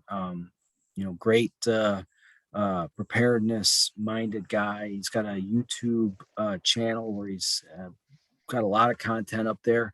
He'll be doing on June the 12th. He's going to be doing a segment on communication. So he'll be covering, setting up your short wave and long wave, your longer range communications plans, how to do it, and strategies of how to be able to communicate with folks on specific intervals, how to have your um, your communications plans set up where you're able to interact pre-event and post-event, should it become necessary. So Mark, I see you're off mute. Did you want to say anything at all about? Yeah, I've got some notes here I just wanted to cover on addressing the bug in and bug out stuff. This is some of the stuff that we do when we write security plans for groups and when we go in and do our consulting work. The first thing I want to stress is your communications. Yeah, it's a good thing having your cell, but your primary should be like a UHF, VHF, people call it the ham radios. Then the GRMS frequencies would be your backup, and then CBs are also good to have using the PACE mindset, primary, alternate contingency, or primary, secondary, tertiary. You want to have 3 different communications. And now this is specifically, now the comms thing I'm talking about, that's good for bugging in, bugging out, but specifically if you're going to stay where you are, go ahead and try to get a community watch thing going. I'm doing that in my area. Basically, if you can't walk to the people in your group, I'm talking about 5 miles in any direction, carrying a 50-pound ruck, they're not in your group. Having vehicles and fuel and all that, but now everything I'm talking about now is if society has gone sideways. I don't focus on the particular event, whether it's a financial collapse, political upheaval, zombies, green men from Mars, Chinese 3rd Infantry Division parachuting out of the sky. I don't focus on the event because they all end all of these things end in the same place, and that's social unrest, collapse, when basically you're in a scenario where there is no law enforcement, there is no fire, there is no medical coming. You are your own security, fire, law enforcement, first aid, hospital, trauma. Your group is doing everything. You're relying on yourselves. So having that, so like saying, if you can't get to the folks, if they're not within a few miles of you, basically they're not in your group. So establishing your community watch group now, that's what I'm calling mine. I'm doing it through our church and on our road. And the people in the community are where they're starting to get engaged. Basically what it comes down to, when there's blood in the street, people get scared. And people are scared. We're very busy now as a company going out and helping folks doing this thing. So get your community watch going now. Start with having a bonfire and a cookout, and just sit around talking, getting to know folks. This next weekend, we're going to the elderly lady's house, and we're going to show up there for an hour or two, and we're going to mow grass and help her do things because she's in her 90s. She can't do that stuff. Building that sense of camaraderie. And then from that, launching into doing other security things. People are coming up to me on my road and asking, okay, at what point do we do security patrols? And unfortunately for us, that's coming. Just because I'm very rural, very remote, and everybody knows in our area we have to rely on each other, and people are starting to come together, and having that ability to communicate your radios is invaluable. Something I want to really bang on, this is going to be this is going to be something you need to do whether you're bugging in or bugging out. It's developing something called a range card. And what this range card is, from wherever your house or your camp, whatever your base of operations is, where you're going to be staying and cooking your meals and sleeping, look out 50, 100, 200, or 300 yards out from that, and know all the terrain features and know the distance to those terrain features. And now you're also going to want to do that for daytime and nighttime. And the range card is, you draw your base, and then 360 degrees around it, say, okay, to that big oak tree, it's 75 yards. To that fence line, it's 200 yards. Whatever you pick a feature along your line of sight and all the way around you, and you draw them out, and you know the distances to those. Why is that important? If you see something out there that you know it's a threat, and you already know the range to it, and you got to start laying down small arms fire, you already got your distances known. Now you also want to do these for daytime and nighttime. Nighttime things are going to look different and sound different, especially if it's 3 o'clock in the morning. Yeah, and you're already stressed, you're sleep deprived. You need to know what those things look like and sound like. And there will be different looks and sounds at night versus 2 o'clock in the afternoon. And how do you learn this? By being up at 2 o'clock in the morning and out there walking around and looking at it. And it will know differently. I mean, things will be different. If you don't have night vision and you have the ability to get some type of night vision or thermal, get it if you can. Realize it's expensive. To give you an idea, if you're going to go the night vision, like a PVS 14 Gen 3, whether you go with the green or the white phosphorus setup, you're looking at, by the time you buy the night imaging device, headsets and batteries and and lanyards and all this other stuff, you're right at $4,000 to $5,000 into that setup. You can get a handheld thermal monocular made by FLIR. They're about $1,500. But having that type of technology at 2 o'clock in the morning in this type of in some type of an event will be huge. It could save your life. Knowing your area, knowing how to walk to get to locations, regardless if you're bugging. This is primarily if you're staying. Having off the road routes, huge. Being able to know how you can get to your neighbors by not being on the road, walking through the woods. Bugging out, the biggest problem with that is knowing when. Most people will leave too late.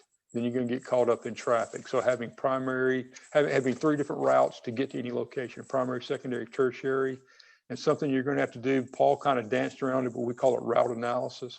You have to go out and know what the routes are, what are the choke points, and the areas that can give you a problem where you can get ambushed. You'll have to make the consideration you're going to travel at night or during the day. If I have to go somewhere and I get to choose, I'm going to travel at night. There's going to be no lights. I'm going to do it on NODs, night vision equipment. That's training. And you're going to, and especially if you're bugging out, you're going to have to know vehicle tactics, because if it's some type of bad event, there's going to be bad people out there you're going to encounter. How are you going to do that in a vehicle? Driving and shooting is a skill. And there are places that will teach you that. It's going to cost, it's expensive, but if your plan is to bug out, learning how to operate a vehicle with people in there with weapons is going to be huge. And primarily you're going to learn, if your vehicle becomes disabled, if you have to get out of your vehicle with your weapons and start mounting a defense to get away from it. If the vehicle becomes disabled, that is a specific skill set that you're going to need. The driving skills, being able to drive at speed, handling a vehicle, loaded, unloaded, that is an acquired skill. That's just not something you do. You have to learn that. And again, bugging out, doing your site analysis and your range cards. Once you get to if you're doing an intermediate stop, first thing you do when you get there, you start getting ready to feed people, get your sleeping set up, and then also you have your security team start doing your range cards and measuring distances. What's the sights and sounds? What's 300 meters of wherever you're going to camp in every direction? You're going to need to send scout teams out. If you're bugging out and you're going to do an overnight somewhere, you want to know where your camping location is and within 300 meters of that location in every direction. You want to know that, what's out there. If you don't already have that stuff pre-planned on your maps, then if you get to an area you're not familiar with, you have to send scout patrols out so you know what's over the hills around you, so you're not going to get surprised. And again, everything really comes down to having your communications gear. If you're going to go with handhelds, everybody should have a handheld. You want to have your radio so you can tie it to your kit, so it's not in your hand. And then you want the microphones. This is what I've always used. I go with the throat mics, and I got the earpieces, and I got a push to talk on my kit. So that way my hands are free. If I got to go tactile and do something with my hands, I'm not fumbling with the radio. My radio's tied to me. Wires are all tied into my kit. If I got to transmit, I just hit my PTT and I transmit my radio traffic. And then that way my hands are freed up. You don't want your hand, they're called handhelds because you carry them in your hand, but you want it tied to you. So that way you can run your weapon systems or do whatever you have to do, and you're not having to fumble with radios. I mentioned earlier that I was at a trade show. I'll see if I can get the information from the company. They make it was like $300. It's an awesome thing. I really want to get one of these things. What it is, they've taken a 50 cal ammo can and they've retrofitted it, and they put in a UHF, VHF radio in this can with the power source, got an external antenna, and external ports and all that. So basically you have a 50 cal ammo can that has your comm set up in it. These things were freaking awesome. I'll reach out to the promoter, find out the name of this company. It was some guys local in Tennessee. They do other things, but they started building these things for themselves, and they build them from friends. So now they actually manufacture these radios. And like I said, for $300, for a self-contained UHF VHF radio with antenna. It's got a little small antenna on it, but I'm sure there would be a way you could retrofit it with a 30 meter. If you need to set up a jungle antenna, you could. That is an awesome price for what you were getting. People were leaving that show. I must have saw 30 of those things walk out the front door over a 2-day weekend. So something I want to talk to those guys because I like their product. That's the only reason I'm bringing this up. If you don't have that, that's a great price point for a really good little UHF VHS. I think I don't know anything about I don't make anything from these guys. I just believe in their product. So that's the only reason I'm giving you that piece of information. So that's everything I got. Like I said, I'm kind of security centric because that's what we do. I'm a security company. So when I come on these things, I listen to what they're talking about, and I just make my notes on where I think there could be additional information given from a security perspective. It goes down to if you have what you have, great. But if you can't protect it and keep it, then you really don't have it. So really security is, if something like, if anything bad happens, your ability to protect yourself that's going to dictate how long you survive. And Paul's absolutely right. If things go badly 2 weeks into it, when people don't have food anymore and you have stuff, I call that medieval. And that's when medieval sets in. It's when people are having to fight over food. And then that's, unfortunately, if things go badly, I think that's where we're going to end up. Were you going to say something, Paul? Yeah, I was going to ask Mark, why don't you, if you don't mind, give your contact as far as anybody who wants to find out, more information, if you've got address or whatever you want to promote. Yeah, absolutely. Yeah, if you guys want to reach out to me, if you want to email me or call me, I'll give my email and my phone information. Let me preference it with this first. If you email me and ask me a question, what I guarantee you I will not do is I will not bombard you with marketing emails. I don't do that. If you want what we do, you reach out to, you find me, and then we'll do it. And I offer this, I'll answer questions by phone or email. I'll try to give you some guidance, but realize I am a company. So if, like I said, we're getting ready to pull up, me and a couple of my guys are going to go to Tennessee. We're going to do a security risk assessment and a tactical analysis for a property for an extended group. They're getting ready to contract us to go in to do an assessment over what they have and is it sufficient. They've already got a pretty good setup, but they're wanting an outside people to come in and give them an assessment. I'm going to do the security, and I'm taking in one of my guys and he's going to do a tactical analysis on what they have.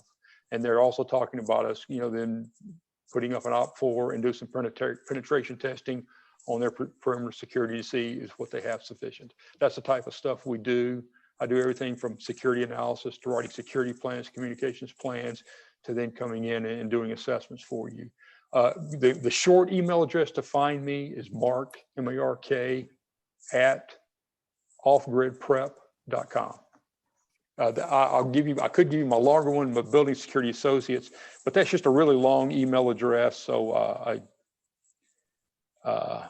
and let's see, if you guys want to email or phone call me, I'll give you my cell number, area code 301-399-2550. Like I said, if you have questions, more than willing to try, give you some guidance over the phone, stuff like that. We're not afraid of doing that. If you guys want information, we'll do what we can to help you. And I'll do what I can to answer your questions. Let's see, we'll make sure I got, Mark at offgridprep.com. Make sure I just double checking my email. Any questions? I'll try to answer general questions. And if you guys want services, absolutely, we'll talk to you about that. The website, same thing, offgridprep.com. Hit the website and you'll see what we do and stuff like that. So here again, I come on these things. I'm not trying to sell product. I come in and try to help and consult, kind of like what PJF does. But if you're interested, absolutely, we will do things from a business perspective. But I try to come in and, like I said, when I go to trade shows, I look for stuff where I can teach, because I teach classes on homestead security and off-grid security, stuff like that. I try to go in and do, I approach this from an educational perspective. I try to educate folks when and where we can.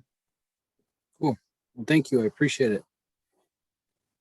So with that, I want to again, just commend those on the call for, I think that this, like I said, the thoughtfulness and consideration of topics that we're talking about here is not necessarily something that is, clearly it's not the type of thing that the vast majority of people are thinking about and actually taking action toward.